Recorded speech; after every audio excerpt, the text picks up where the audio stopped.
მოგესალმებით ძვირფასო მეგობრებო, ჩვენი დღევანდელი განხილვის თემა იქნება ძალიან საინტერესო და დამაინტრიგებელი. კონსპირაციული თეორიები, რომელიც არ კარგავს აქტუალობას ბიბლიურ იგივე აპოკალიფტურ მხედრზე და ჩვენი დღევანდელი განხილვის ფოკუსი იქნება ორი მთავარი კანდიდატი, მისტერ ბისტი და მულაი ჰასანი, მაროკოს პრინცი. თუმცა ჩემი დღევანდელი ვიდეოს ფოკუსი იქნება მაროკოს პრინცი მულაი ჰასანი. თუმცა მისტერ ბისტის ელემენტებსაც შიგადაშიგ ჩავრთავ, რადგანაც მასზე არაერთხელ გაკეთებულა ვიდეოები და პათოსი პარალელი არაერთხელ გავლებულა ბიბლიურ მხედრთან მისტერ ბისტისა და მისტერ ბისტი მოგახსენებათ არის მსოფლიო იუთუბერი, რომელიც ძალიან გავლენიანია, თითქმის ნახევარი პლანეტა ყავს გამომწერი და ფოლოვერებით, რა თქმა უნდა, ვერავინ ვერ შეედრება მას. ჩვენ ვცხოვრობთ 21 საუკუნეში, ნანოტექნოლოგიების განვითარების პიკში და ასევე საუკუნეში, სადაც რეალობის წინაშე ვართ სხვადასხვა კონფლიქტების, ბუნებრივი კატაკლიზმების და ასე შემდეგ სხვადასხვა უბედურებების. და სხვათა შორის მე მინდა წავიკითხო ახლა სიტყვასიტყვით მათეს სახარებიდან 24/7-ზე თავი და ესეთი რამ წერია აქვს. აღდგება ხალხი ხალხის წინააღმდეგ და სამეფო სამეფოს წინააღმდეგ და იქნება მიწისძვრები, შიმშილობა და სხვადასხვა უბედურებები აქა-იქ. მეგობრებო, ეს სიტყვები ხალხს უსვამს ძალიან ნათლად და მკაფიოდ, რომ ჩვენ ვართ ბოლო ჟამში. ცხოვრობთ ბოლო ჟამს და სწორედ ამ დროს გამოჩნდება ხალხის გამოსაცდელად წარწმენის ძე, იგივე ბიბლიური მხედრი, რომელიც მაქსიმალურად ეცდება თავისი ორატორული, თავისი ინტელექტუალობით, თავისი მანიპულატორობით ხალხი შეაცინოს, მაქსიმალურად მიემსგავსება ქრისტეს. ბიბლიური მხედრი მაქსიმალურად გამოიყენებს თავის უნარებს, თავის ინტელექტუალურ, თავის ორატორულ, თავის მჭერმეტყველურ უნარებს, რათა გავლენა მოახდინოს საზოგადოებაზე. მაქსიმალურად ეცდება, რომ თითოეულ ადამიანს არ აიძულებს, თუმცა ის იძულებულს შექმნის ირიბად, რომ მარჯვენა ხელსა და შუბლზე ჩაისვას ჩიპი. და ეს ჩიპი იქნება მთავარი საკონტროლებელი მექანიზმი, როცა ანტიქრისტე, ანუ ბიბლიური მხედრი იმეფებს აქ 42 თვე. სამყაროში იგი 42 თვე იმეფებს, ანუ 1342 დღე.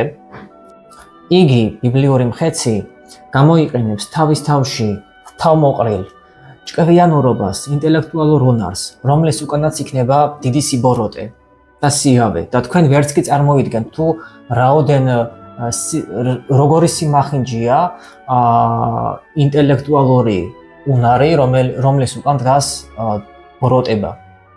ამას ეს პირდაპირ წერია გამოცხადებაში, რომ სამყაროში იგი გაბატონდება სწორედ აი ამ უნარების ხარჯზე.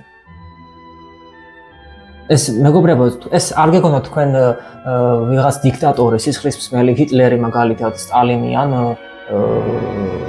კიმ ჩენ ირი და ასე შემდეგ. ამედროვე სამყაროში ვინც ყავს დიქტატორი. არა მეგობრებო, ეს იქნება ძალიან დიდი მანიპულატორი და თქვენ ვერც კი წარმოიდგენთ თუ როგორ აცდუნებს ხალხს და თქვენ წარმოიდგინეთ რჩეულნიც კი შეცდებიან, ეს წერია პირდაპირ გამოცხადებაში. ეს ძალიან დიდი სიტყვებია და რაზე მოწმობს ყველაფერი ნათელია. დავუბრუნდეთ ჩვენს განსახილველ კანდიდატს, მაროკოს პრინც მულაი ჰასანს. თუმცა სანამ მაროკოს პრინცზე გადავალ, მე მინდა წარმოგიდგინოთ მაროკოს შესახებ ინფორმაცია და მაროკოს შესახებ პარამეტრები, რომელიც მდებარეობს ჩრდილოეთ აფრიკაში და ერთ-ერთი საკმაოდ ცივილიზებული და სტრატეგიული მნიშვნელობის ქვეყანაა. მაროკო წარმოდგება ორი სიტყვისაგან, რაც ნიშნავს ღმერთის მიწას. იგი კონსტიტუციური მონარქიის ქვეყანაა, რაც ნიშნავს იმას, რომ მუჰამედ მე-6 და მისი ვაჟი მულაი ჰასანი მართავენ. იგი მსოფლიო მოსახლეობის რეიტინგში 58 პოზიციაზე იმყოფება და მხოლოდ ირანსა და უზბეკეთთან დაღებულს ჩამორჩება. დედაქალაქი არის რაბათი და 82 კვადრატული კილომეტრია. ხოლო 1956 წლის 2 მარტს მან დამოუკიდებლობა მოიპოვა საფრანგეთისაგან. მაროკოს პრინცი მულაი ჰასანი დაიბადა 2003 წლის 8 მაისს და იგი სულ რაღაც 23 წლისაა. მას არსებობს, როგორც გითხარით, კონსპირაციები, რომ იგი არის ბიბლიური მხედრი. და საკმაოდ იმდენი თეორიები და კონსპირაციები არ არსებობს, რამდენიც მისტერ ბისტზე, რომელიც მსოფლიო იუთუბერია და მსოფლიო გავლენებით ვერავინ არ შეედრება. თუმცა საკმაოდ ლოგიკური და თეორიული ეჭვი არსებობს ამ კონკრეტულ პიროვნებაზეც. ჩვენ არაერთხელ გვითქვამს, რომ ანტიქრისტი ან ბიბლიური მხედრი უნდა იყოს საკმაოდ გავლენიანი პიროვნება. მაროკოს პრინცი არის ერთ-ერთი საკმაოდ გავლენიანი პიროვნება რეგიონში, ჩრდილოეთ აფრიკის რეგიონში, რომელიც მონაწილეობს საერთაშორისო ღონისძიებებში, სახელმწიფო ურთიერთობებში, სახელმწიფო ღონისძიებებში და ასე შემდეგ. იგი არის მაროკოს ტახტის მემკვიდრე. ფაქტობრივად მას ემორჩილება რელიგიური, სამხედრო, პოლიტიკური, ეკონომიკური ინსტიტუტები.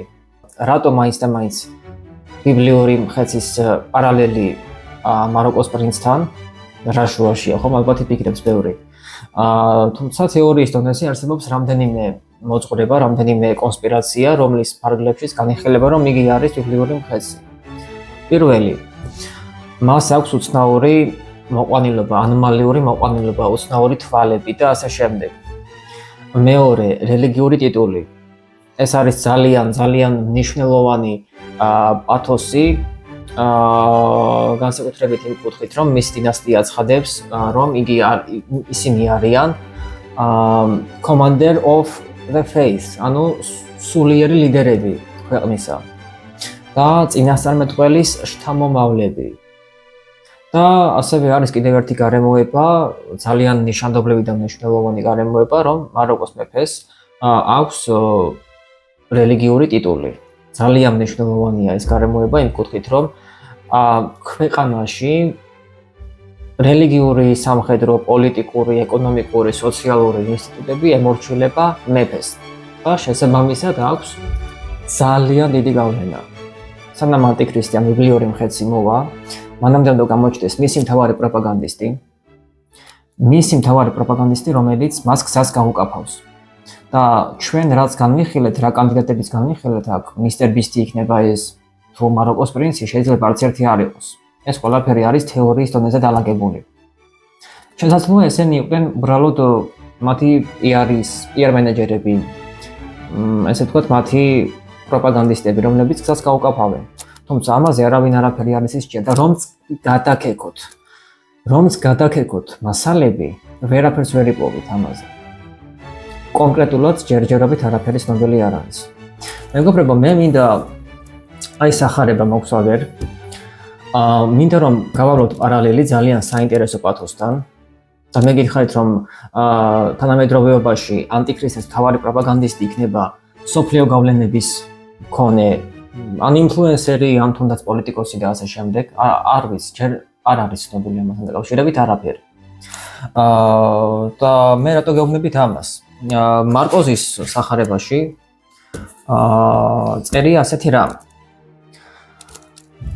ვითარცა წერილ არს ესაია წინასწარმეტყველისა, აჰა ესე რამე წარმავალნო, ანგელოზი ჩემი წინაშე პირისა შენსა, რომელმან გამზადეს გზანი შენი წინაშე შენსა.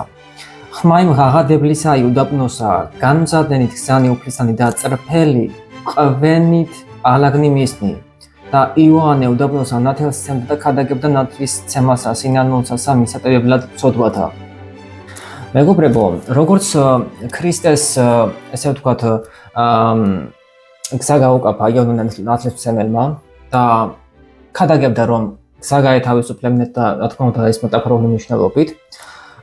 მე არაფერს არ მეგონებ, ხო, სახარებაში წერია პირდაპირ. სახარება მაქვს, წმინდა სახარება, სადაც წერია, რომ იოანე ნათლისმცემელი გზას უკაფავდა ქრისტეს, რათა მოსულიყო მესია. სწორედ ბოლო ჟამს მოხდება ისე, რომ ვიღაც პროპაგანდისტი გამოჩნდება თავისი გავლენებით, რომელიც გზას გაუკაფავს ანტიქრისტეს. განსახორციელებლად გამოიყენებს ძალიან მნიშვნელოვან დეტალს.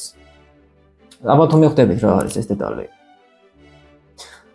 ტექნოლოგიები, ტექნოლოგიური პროგრესი, ხელოვნური ინტელექტი და ფინანსური ძალაუფლება. მეგობრებო, მინდა გაგიზიაროთ ძალიან საინტერესო ვიდეო, სადაც ოფიციალურად საუბრობს ამერიკის ომის მინისტრი ჰექსეტი და საუბრობს სოლომონის მე-13 ტაძრის მშენებლობის მნიშვნელობაზე.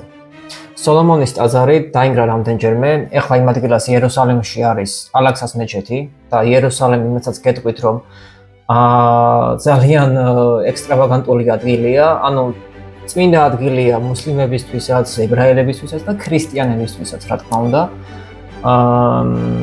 და მოკლედ ეს ალაქსას მეჩეთი უნდა დაინგრეს ბოლო ჟამს და უნდა აშენდეს სოლომონის ტაძარი, რათა იქ გამებდეს ძე წარწყმედისა, ანუ ბიბლიური მხეცი, აპოკალიფტური მხეცი, ანტიქრისტე.